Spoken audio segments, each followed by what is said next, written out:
오늘이 기독교 절기상으로는 마지막 주에 해당합니다.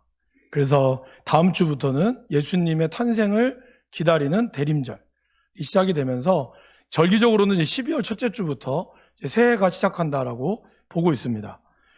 그런 관점에서 봤을 때 이제 한 달 정도 남으셨지만 여러분의 이 남은 2024년도는 어떠셨습니까? 여러분의 계획과 여러분의 어떤 뜻대로 잘 되셨습니까? 아니면 예상하지 못했던 일들이 많이 일어나셨습니까? 아니면 여러분들의 삶을 다 후회 없이 잘 보내셨습니까? 아니면 후회 막심하십니까? 우리가 우리의 인생을 알 수 있다면 참 좋을까요? 안 좋을까요?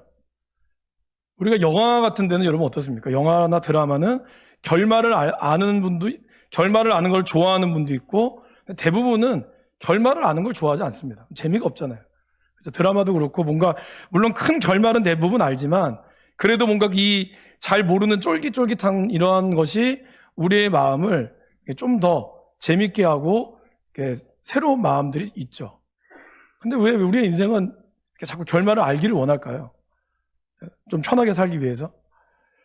영화의 그 서스펜스물 중에 아주 대작이라고 할 수 있는 유주얼 서스펙트라고 하는 영화가 있습니다. 혹시 뭐 보신 분 있는지 모르겠는데요. 1995년도쯤에 나온 영화입니다. 이 영화는 서스펜스, 그러니까 반전의 아주 극치를 달리는 영화입니다. 그러니까 마지막에 돼서야 진짜 범인이 그 사람이란 걸 알아요. 그러니까 그 영화를 보신 분들은 저도 그랬지만 깜짝 놀랍니다. 정말 이렇게 나와요. 제가 서울에서 피카데리 극장, 지금은 없어졌죠. 그 종로 쪽에 피카데리 극장이라고 있는데 거기에 사람들이 그 영화를 보려고 줄을 딱 서 있었어요. 근데 어떤 사람이, 지금은 그 당시 유튜브가 없었으니까 어떤 사람이 갑자기 차를 운전하고 가다가 옆에 있는 사람이 문을 딱 열면서 한마디 했어요. 그 영화의 범인은 누구다! 이러면서 도망가 버렸어요. 여러분, 반전이라는 게 그렇지 않습니까? 범인을 알면 재미가 없어요. 아무리 영화가 막 잘 짜여졌더라도 이미 범인을 알고 있는 순간에는 그 영화는 영화로서의 가치가 없어지는 거죠. 실제로 이제 그것 때문에 조금 재미있는 에피소드들이 있었습니다. 어쨌든 영화는 그렇게 결말을 모르는 것이 참 쫄깃쫄깃한데 우리의 인생은 결말을 알고 싶은 것이 아마 저와 여러분의 인생이 아닐까 생각합니다. 그러나 하나님께서는 우리에게 어떤 결말들을 잘 보여주지 않으시죠. 이번 주부터 읽게 되는 요한계시록, 2주에 걸쳐서 읽게 되는 이 요한계시록은 굉장히 어려운 책으로 많이들 알려져 있습니다. 해석하기도 어렵고 그러다 보니까 이단들도 이 요한계시록을 굉장히 자기네들의 입맛에 맞게 해석을 해서 정말 그럴듯하게 이야기를 하죠. 칼빈이라고 하는 이 유명한 종교개혁가는 20대에 65권, 성경이 66권이면 65권의 성경을 주해설을 냈습니다. 우리로 치면 해설서를 낸 거죠. 그런데 한 권만은 내지 못했어요. 그게 뭘까요? 요한계시록입니다. 칼빈이 이런 얘기를 했어요. 이 요한계시록은 내가 다룰 수 있는 성경이 아니다. 너무나 어렵다. 거기에 나와 있는 여러분 이번 주에 읽어오시면 아시겠지만 일곱 천사라든지 일곱 나팔이라든지 일곱 인을 뗀다든지 용이 나오고 리워여단이 나오고 그런 여러 가지 이야기들을 들으면서 아마겟돈 전쟁이라든지 이런 이야기를 들으면 마치 세계 전쟁이 일어날 것 같고 그래서 많은 영화들이나 많은 사람들이 미래를 예측하면 꼭 암울하고 뭔가 큰 전쟁들 가운데 사람들이 굶어 죽는 그러한 것들로 많이 상상합니다. 사실 그러한 배경에는 요한계시록이 한몫을 한다고 해도 과언이 아니죠. 그래서 요한계시록을 함부로 읽지 못하도록 교회에서도 말립니다. 함부로 해석하지 못하도록 하기도 하죠. 여러분은 어떤지 모르겠습니다. 요한계시록이 어떻게 다가오시는지는 잘 모르겠지만 쉽지 않은 책만인 것은 사실입니다. 그런데요, 오늘 제가 제 아내랑 이야기를 나누면서 아침에 베드로후서, 전후서와 요한계시록이 비슷한 시기에 쓰여졌거든요. 그런데 종말에 관련된 이야기를 하고 그런 책이다. 그런 얘기를 제가 아내한테 오늘 설교도 있으니까 좀 잠깐 코멘트를 좀 했습니다. 지금 이제 마침 우리 아이들이 이제 요한계시록을 제 아내와 함께 읽고 있는데 아이들은 요한계시록을 너무 재밌어 하는 거예요. 너무 이렇게 그림 이렇게 상상하면 용이 불을 뿜고 이런 게 너무 재밌는 거예요. 그래서 아이들은 이 이야기가 너무 신기하고 좀 이해가 되는 거죠. 그래서 우리가 생각하기에는 이게 정말 이 언어에 굉장히 많은 숨겨져 있는 666이라든지 이런 것들이 숨겨져 있어서 정말 어려울 텐데 애들은 왜 그럴까? 제가 이제 이렇게 생각을 하고 있던 차에 이 설교를 준비하면서 어떤 목사님이 이제 한 아이와 한 얘기, 요한계시록을 두고 한 아이의 얘기를 한 거죠. 아이들이 요한계시록을 읽고 다 읽고 나서 아이가 딱 한마디로 요한계시록을 아주 명확하게 결론을 내린 겁니다. 뭔지 아십니까? 이 아이가 이런 거예요. 아빠, 예수님이 이긴데 이게 요한계시록의 결론이라는 거예요. 그 말을 듣고 제가 정말 너무나 기가 막혔습니다. 왜냐하면 맞거든요. 여러분, 요한계시록은요, 정말 여러 가지 많은 복잡한 수어들도 있고 하지만 결론은 그겁니다. 예수 믿는 사람이 이긴다는 거예요. 그게 요한계시록이 주는 가장 명확하고 가장 확실한 결론이라는 거죠. 아이들은 우리처럼 때가 묻지 않았기에 순수합니다. 그래서 그 말씀을 그냥 그대로 스펀지처럼 빨아들이는 거예요. 빨아들이니까 요한계시록이 너무 재밌는 거예요. 우리가 아는 이것은 무슨 뜻일까? 이건 뭘까? 이게 아니라 아이들은 그냥 그거에 나오는 용이 불을 뿜고 이런 가운데 예수 믿는 사람이 승리하는 이거를 보면서 아이들은 너무 명확한 결론을 내린다는 겁니다. 예수님이 이기십니다. 여러분, 이게 성경 66권의 마지막 권의 핵심입니다. 우리의 성경을 66권을 보면 그게 창세기로부터 시작해서 요한계시록으로 끝나죠. 여러분 좀 상상을 해보시면요. 창세기라고 하는 큰 벽이 있고요. 요한계시라고 하는 큰 벽이 있어요. 이 벽 사이에 중간에 점점 좁아지면서 하나의 단어가 딱 나옵니다. 이게 뭘까요? 예수 그리스도라는 거예요. 창조 때 하나님이 우리를 만드시고 너무 좋았어요. 그런데 인간이 죄를 지음으로 말미암아 하나님이 인류를 사랑하신 그 구원이 인간의 죄로 어떻게 되죠? 구원받는 백성들이 점점점 줄어들어갔어요. 그래서 이사야에 보면 남은 자가 구원을 받게 되고 그리고 그 남은 자의 마지막 예수 그리스도의 구원이 시작이 되는 겁니다. 주님이 오심으로 이제 주님이 12제자와 500의 형제와 7교회와 그리고 수많은 백성들을 통하여 다시 하나님의 아름다운 구원과 새로운 창조가 요한계시록으로 끝나는 거거든요. 그러니까 창조는 우리를 향하신 하나님의 사랑. 그런데 인간이 죄를 지음으로 말미암아 이 요한 창세기부터 요 사이에는 무슨 일이 일어나요? 인간의 불순종과 그로 인한 고난과 고통, 우리 인생의 힘듦. 예수님이 오셨지만 여전히 고난 속에 우리는 주님 오시기를 기다리며 마지막에 요한계시록이 주님이 다시 오심으로 우리는 이겼다. 이게 요한계시록의 핵심이다라는 겁니다. 그러게 여러분, 이번 2주 동안 여러분들이 요한계시록 말씀을 읽으실 때 일곱 나팔이 어떻고 일곱 인이 어떻고 이러한 복잡한 것들은 조금 뒤로 하시고 어떤 관점으로 읽으시냐면 이 아이가 말한 관점대로 예수 믿는 사람은 이긴다. 예수를 잘 믿는 사람은 결국에는 고난과 고통이 와도 승리한다. 이 관점으로 여러분들이 읽어보시기를 바랍니다. 나머지 자세한 내용들은 제가 나중에 요한계시록을 한번 강해 설교를 할 테니 그때 여러분들이 더 깊이 들어가시면 더 큰 기쁨을 누리시겠지만 그러나 그 전까지는 이 말씀이 주는 가장 중요한 핵심, 바로 예수 믿는 사람이 승리한다. 이 승리의 마음으로 여러분들이 읽어갈 수 있기를 간절히 바랍니다. 요한계시록을 읽을 때는 그래서 두렵고 떨림이 아니라 승리자의 마음으로 읽어야 되는데 그래도 요한계시록은 우리에게 들려주는 그러한 메시지가 있습니다. 크게 3가지로 나눌 수 있습니다. 송태근 목사님이 쓰신 요한계시록의 책에 보면 3가지로 요약하셨는데 첫 번째는 세상에 종말이 온다라는 것입니다. 두 번째, 그러면 종말은 왜 있는가? 이것이 말씀 가운데 나오고요. 마지막 3번째로 이 새로운 나라는 예수 그리스도를 구주로 영접한 자만이 들어가는 나라이다라는 것입니다. 첫 번째 관점, 세상에 종말이 온다. 이것은 세상에 종말이 오기 때문에 당연히 오는 거니까 오겠지. 이런 무관심한다거나 아니면 종말이 오니까 어떻게 언제 와 이렇게 해서 먼저 두려워하지 말라라는 것입니다. 지난주에 우리가 함께 말씀을 나눴지만 주님께서는 하루가 1000년 같고 1000년이 하루 같다는 이 사실을 잊지 말라고 베드로 사도는 우리에게 말했습니다.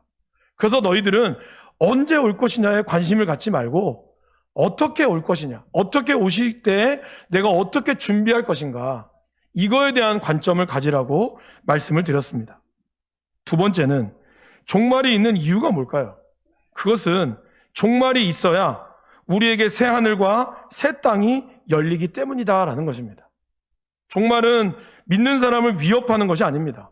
종말하면 마치 우리는 뭔가 위협이 당하고 정말 다 불타오르는 그러한 인생을 뜻하지만, 처음에도 말씀드렸듯이 예수 믿는 사람에게 종말은 위협이 아니라 다시 하나님이 이루실 새 하늘과 새 땅, 새로운 역사, 그리고 예수 안에서 변화된 새로운 삶에 대한 시작이다라는 것입니다. 그러기에 예수님을 구주로 받아들이는 사람에게 이전 것은 지나갔으니 보라 새 것이 된 이러한 종말의 역사가 우리에게 필요하다라는 것이죠. 저와 여러분들 예수를 믿음으로 어땠습니까? 이전에 나의 과거의 삶을 청산하고, 그리고 다시 하나님이 나에게 주신 새로운 삶을, 우리에게 약속하신 새로운 삶을 살아가고 있지 않습니까?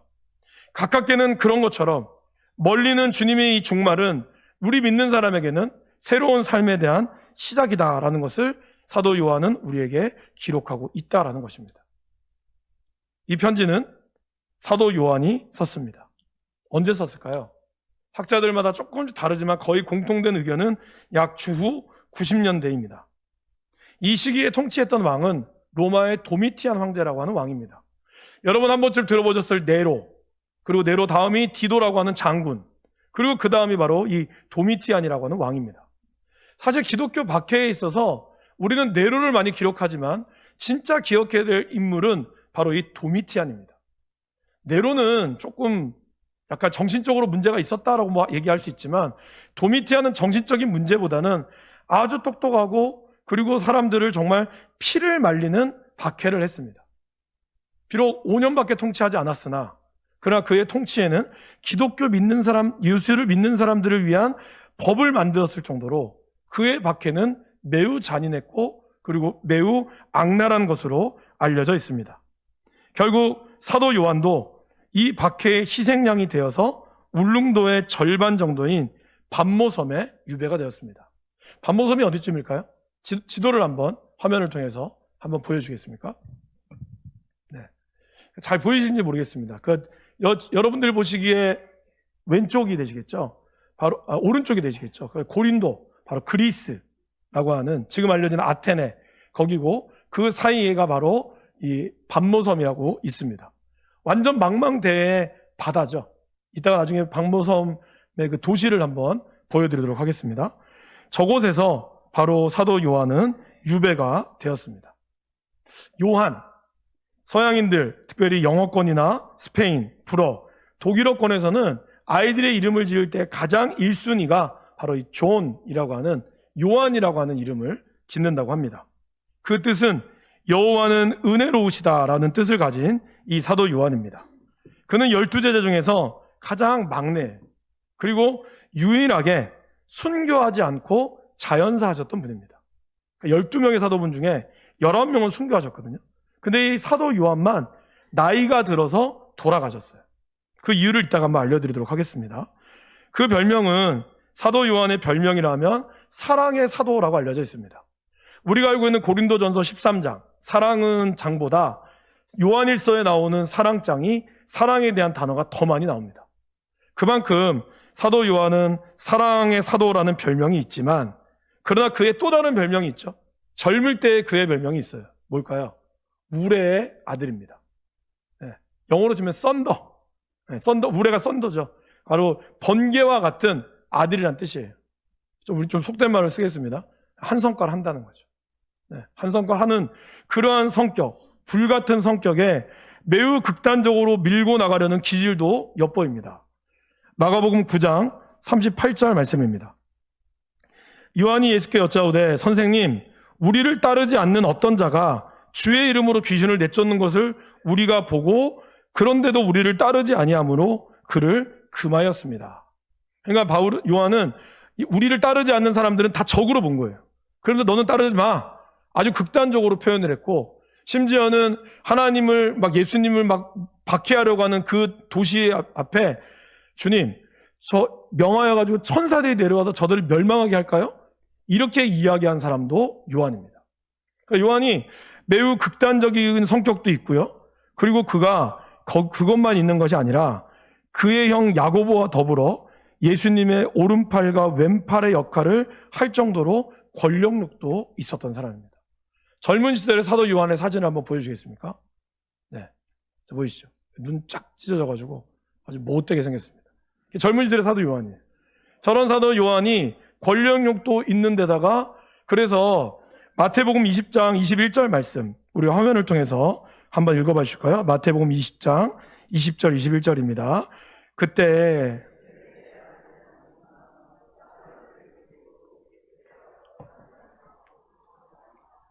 예수께서 이르시되 무엇을 원하느냐 이르되 나의 두 아들을 주의 나라에서 하나는 주의 우편에 하나는 주의 좌편에 앉게 명하소서. 오늘로 치면 뭐예요? 청탁을 한 거죠. 주님, 내 아들을 주님의 오른팔로 왼팔로 삼아 주십시오. 근데 이게 마가복음에 또 나오거든요. 마가복음에는 엄마가 얘기하지 않았어요. 자기가 얘기했어요. 그래서 이제 이 순서가 어떻게 될까? 엄마가 먼저일까? 애가 먼저일까? 학자들은 요한이 먼저 했다고 얘기를 해요. 그러니까 요한이 먼저 예수님 찾아가서 주님, 주의 오른편에 왼편에 우리를 앉혀주세요. 근데 예수님한테 씨가 안 먹히니까 어떻게 했을까요? 엄마를 부른 거예요. 엄마가 얘기 좀 해줘봐. 그래서 엄마가 다시 예수님을 조용히 찾아가서 아이고 예수님, 우리 아들 둘 좀 오른편 왼편으로 좀 세워주세요. 이렇게 하신 거예요. 이 극성스러운 엄마의 극성스러운 이 아들이었죠. 근데 여러분 좀 여담이지만 실제로 이 두 아들들이 주님의 오른팔과 왼팔이 됐습니다. 어떻게 됐을까요? 야고보가 제일 먼저 죽었어요. 야고보가 순교할 때 제일 먼저 순교한 사도행전에 나오는 순교자 중에 야고보가 바로 이 야고보입니다. 그러니까 예수님 보통 이 보스의 오른팔이 제일 먼저 죽잖아요. 이 보스를 위해서. 그리고 그래서 이 야고보가 가장 먼저 죽었고요. 그 왼팔인 요한은 어떻게 했을까요? 가장 마지막에 죽었습니다. 모든 사도 다 죽고 나서 가장 마지막에 자연사했어요. 근데 그냥 돌아가신 것이 아니죠. 예수님께서는 요한을 어떻게 했죠? 사랑하셨을 뿐만 아니라 예수님은 자기의 육신의 어머니인 마리아를 요한에게 맡겼습니다. 보라, 내 어머니라. 그러면서 요한은 그의 이제 육신의 어머니인 예수님을 마지막까지 돌아가실 때까지 끝까지 섬기다가 그도 마지막 90이 넘어서 돌아가셨어요. 그러니까 어떻게 보면 하나님은 우리의 기도를 안 듣는 듯 하시면서도 다 들어주시는 거예요. 그러니까 여러분들의 기도를 하나님이 안 들어주신다라고 오해하지 않기를 바랍니다. 다 들어주십니다. 단 방식은 하나님 뜻대로.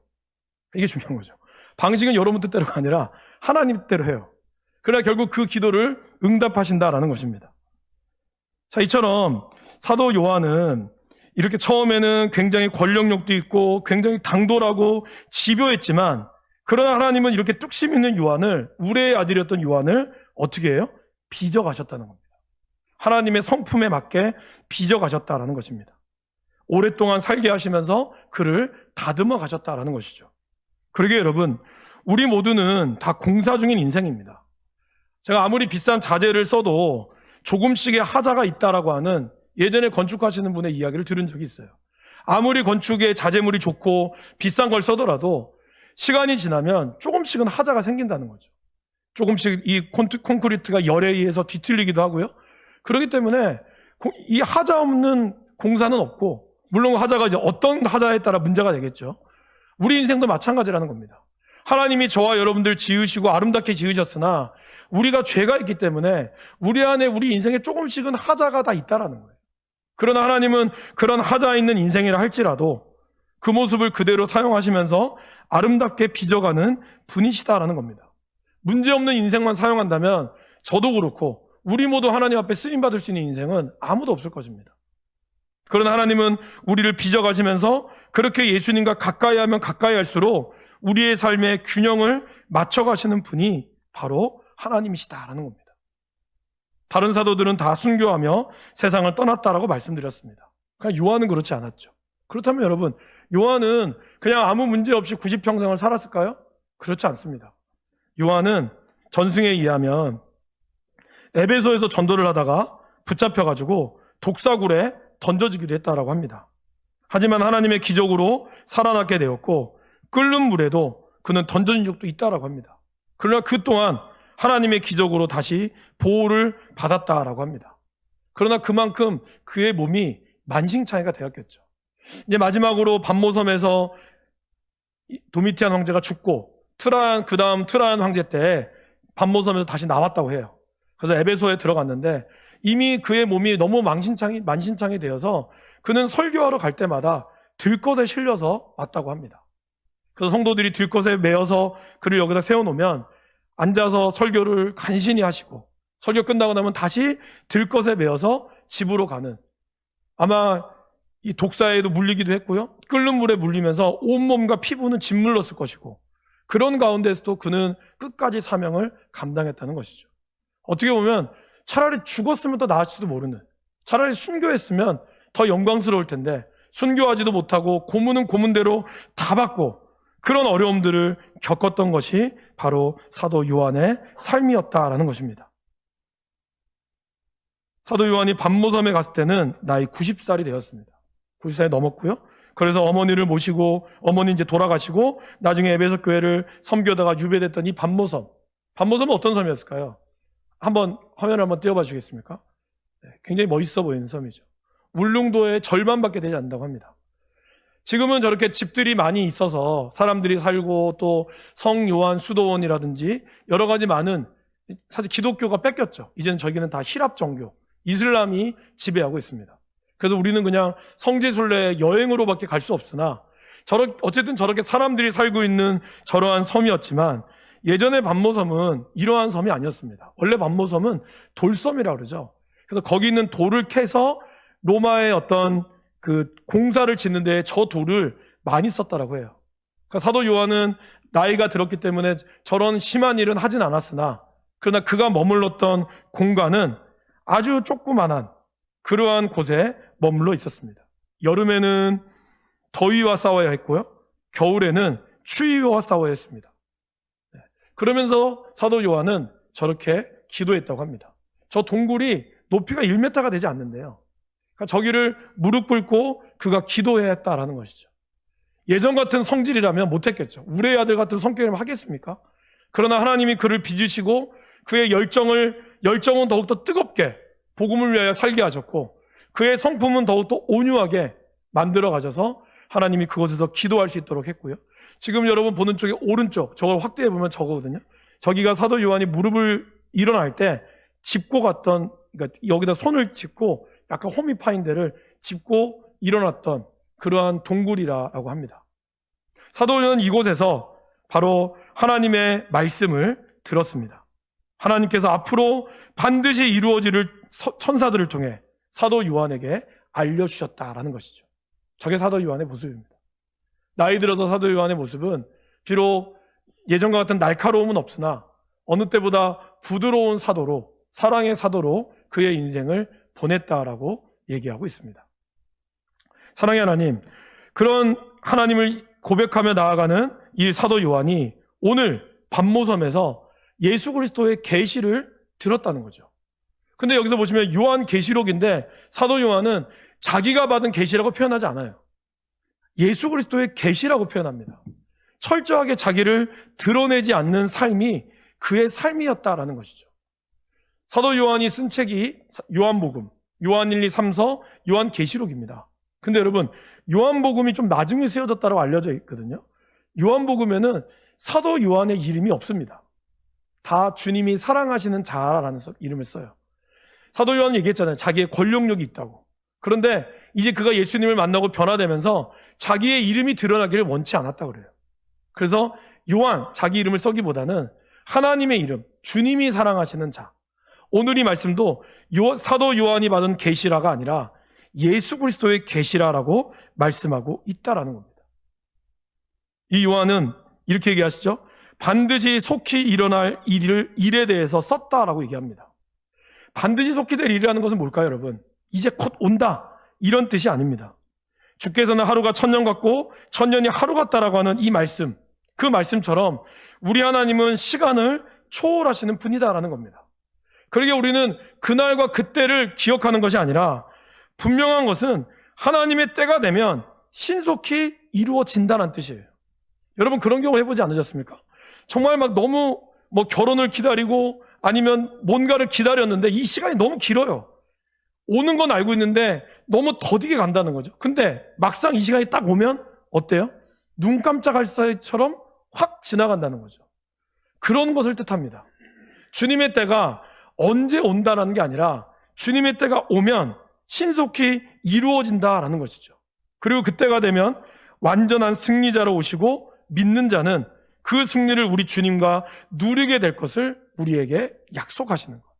사도 요한은 그것을 믿었기에 지금까지 사명에 충실하며 주의 말씀을 증언하며 나아갔습니다. 그래서 젊을 때의 사도 요한과 아까 보신 늙을 때 나이 들어서의 사도 요한의 모습은 너무나 다르고 그 안에 그가 빚어지며 하나님이 그의 모습을 붙들어 가시는 모습 가운데 요한은 누구보다 사랑의 사도였다라는 것이죠. 전승에 보면 사도 요한이 자꾸 설교를 매번 똑같은 것만 하셨대요. 그러니까 성도들이 지겨워서 제발 좀 다른 설교 할 수 없습니까? 그러니까 사도 요한이 그럴 때 얘기했다고 합니다. 내가 또 다른 설교를 하노니 서로 사랑하라. 그러니까 사도 요한의 마지막은 늘 주님 안에 사랑하고 그것이 진짜 승리하는 길이라는 것을 그는 말씀하고 있다라는 것입니다. 여러분, 제가 여기서도 몇 번 말씀을 드렸지만 우리가 예수님을 믿고 변화되지 않는 것, 그게 뭐라고요? 그게 기적이라고. 예수님을 알기를 원하고 그분을 만나기를 원하는 삶을 살면 변화가 되는 것이 당연하다는 겁니다. 그러니까 저와 여러분들이 기적적인 삶이 되지 않길 바랍니다. 상식적인 삶이 되길 바랍니다. 주님 안에서 내가 변화되고 그리고 우리 교회가 이러한 상식이 넘쳐날 수 있는 교회가 되기를 간절히 바랍니다. 그리고 이러한 사도 요한은 오랜 인생을 살면서 이 위기와 온갖 고난을 겪으면서 하나님의 인도하심과 보호하심도 동시에 경험했습니다. 그리고 우리에게 이 요한계시록을 통해서 예수님이 우리에게 알려줄 계시뿐만이 아니라 복도 알려줬다는 거예요.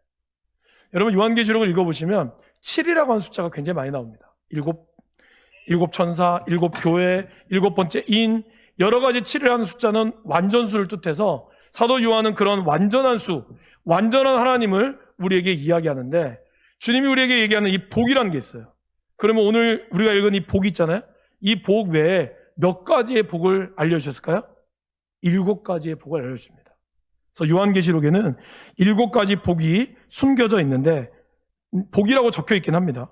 오늘 우리가 읽은 이 1장 3절 말씀은 그 중에 첫 번째 복이면서 전체의 복이기도 합니다. 요한계시록 전체의 복이 뭘까요? 3개의 말로 나와 있지만 하나로 이어져야 온전한 복이라는 것을 우리는 알 수 있습니다.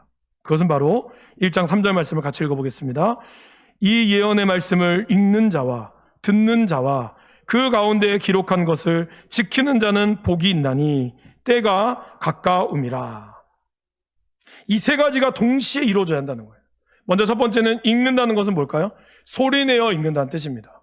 그 당시는 성경이 우리처럼 개별적으로 단일 가지고 갈 수 없기에 교회에만 딱 성경책이 있었어요. 그러니까 이 성경책을 목회자가 아닌 다른 우리 집사님, 권사님, 우리 교회로 치면 분이 읽어주는 거예요. 그래서 제가 요한계시록을 우리가 주제로 삼으면서 올해부터 성경 봉독을 하시는 집사님과 권사님을 세운 이유가 거기 있습니다. 바로 말씀을 봉독하는 사람이 교회의 주영한 사역자 중에 하나였다는 거예요. 이 사역자가 있는 것처럼 오늘 우리의 마음 가운데도 오늘 우리도 하나님의 말씀을 소리내어 읽어야 한다는 거죠. 소리내어 읽는다는 뜻은 바로 그것을 듣는다는 뜻도 되십니다.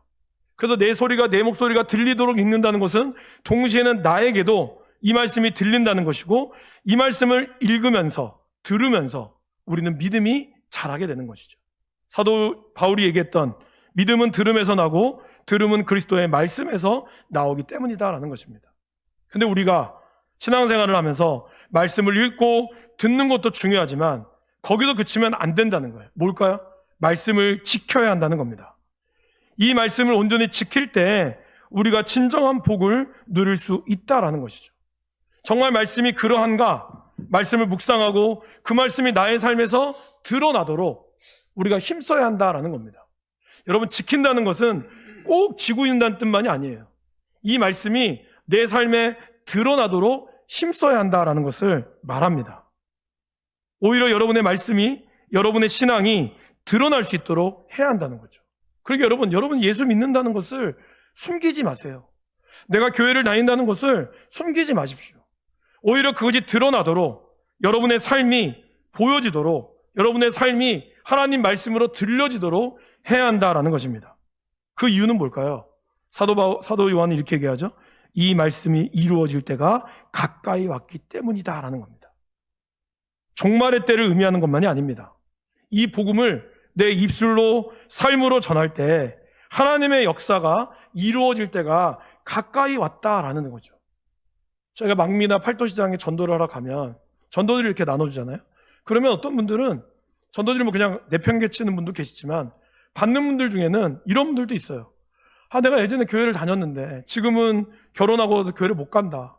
너무 가고 싶다. 다시 그 마음에 하나님이 그에게 때를 주신다는 거죠. 그 때를 이야기하는 겁니다. 그러게 여러분, 복음을 전한다라고 하는 것은 그냥 단순히 교회를 오고 안 오고의 문제가 아닙니다.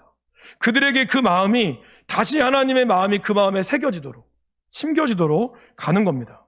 특별히 어느 선교단체에서 조사를 해보니까 한 사람이 예수 믿으세요라고 하는 이 진실된 고백을 들은 전도자의 말을 최소한 20번 이상 들으면 그 사람이 예수를 믿을 확률이 많다라는 거예요. 그러게 여러분, 여러분이 전하는 첫 번째 메시지가 내가 예수 믿었는데 교회 안 오더라, 그렇게 생각하지 마시고 여러분이 전하는 그 첫 두드림이 그에게는 이제 예수를 믿게 되는 첫 시작이 되는 거예요. 그리고 여러분들이 전도해서 왔다고 하지만 사실 그 안에는 수많은 사람들이 그 사람의 문을 두들겼고 그래서 그의 마음이 열려 있다가 여러분을 통해서 오게 되는 거죠. 그 횟수가 점점점 늘어난다고 합니다. 안타깝게도. 예전에는 12번이면 됐는데 이제는 20번 넘는데요. 그만큼 이 시대가 악해졌다는 뜻이겠죠. 그만큼 시대가 강팍해졌다는 뜻이겠죠. 그러나 분명한 것은 뭐죠? 열리면, 두드리면 열리게 된다라는 거예요. 여러분, 제가 목회자로서 좀 화가 나는 일은 뭔지 아십니까? 진리가 아닌 이단들은 진리인 것처럼 자기를 드러낸다는 거죠. 그렇죠? 여러분, 시장 같은 데 봐보세요. 여러 이단들이 자기가 마치 진리인 것처럼 너무나 담대하게 전한다는 거예요. 근데 진리를 가지고 있는 우리는 너무 부끄러워한다는 거예요. 예의를 차리고, 물론 예의 중요합니다. 예의 없이 전도하란 말은 아니에요. 그러나 너무 내가 예수 믿는 게 부끄럽다는 거예요. 우리가 복음을 전하는 거에 왜 우리가 그걸 부끄러워야 합니까? 왜 우리가 예수를 믿는 걸 부끄러워야 됩니까? 복음을 전하는 것이 왜 교회에서 당연히 해야 될 일인데 왜 그것을 우리는 부끄러워하고 그것에 왜 경제적 효용 가치를 따집니까? 이것이 돈이 많이 들어가니 안 들어가니 왜 우리가 그걸 걱정하고 있죠? 여러분들을 위해서 주님이 자기의 목숨을 바쳐서 드린 거는 하나도 아깝지 않잖아요. 여러분 위해서 누가 여러분 목숨 바치겠습니까? 그렇잖아요. 여러분들 위해서 누가 내 목숨 바쳐서 여러분을 구원하겠어요? 근데 예수님은 자기 목숨을 바쳐서 여러분을 구원하셨거든요. 근데 우리가 영혼을 구하는 게 뭐가 그렇게 아깝습니까? 예전에 신천지는요, 이게 죄송합니다. 신천지는 시장 하나에 상품권을 다 사가지고 다 돌렸다 그러죠. 한 1,000만 원치 사가지고. 실제로 청주에도 그랬어요. 청주에는 복대시장에 1,000만 원짜리인가 막 상품권을 뿌렸다 그러죠. 사라고. 왜 그렇게 하겠어요? 왜 그렇게 그 아까운 돈을 뿌리겠어요? 그렇게 해서라도 포교하겠다는 거지. 여러분, 우리가 그렇게까지는 못할지라도, 우리가 그렇게까지 할 필요는 없겠지만, 그러나 적어도 우리가 복음을 전하고 하는 일에 있어서 주저해서는 안 된다는 거예요. 왜요? 우린 진리잖아요. 저들은 가짜잖아요.